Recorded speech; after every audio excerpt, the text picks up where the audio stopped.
ततो युद्धपरिश्रान्तं समरे चिन्तया स्थितम् रावणं जाग्रतो दृष्ट्वा युद्धाय समुपस्थितम् दैवतैश्च समागम्य द्रष्टुमभ्यागतो रणम् उपगम्याब्रवीत् रामम् अगस्त्यो भगवान् ऋषिः राम राम महाबाहो शृणु गुह्यं सनातनम्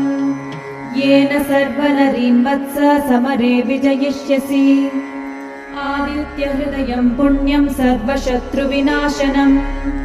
जयावहं जपे नित्यम् अक्षय्यं परमं शिवम् सर्वमङ्गलमाङ्गल्यं सर्वपापप्रणाशनम् चिन्ताशोकप्रशमनम् आयुर्वर्धनमुत्तमम् रश्मिमन्तं समुद्यन्तं देवासुरनमस्कृतम् पूजयस्व विवस्वन्तं भास्करं भुवनेश्वरम्।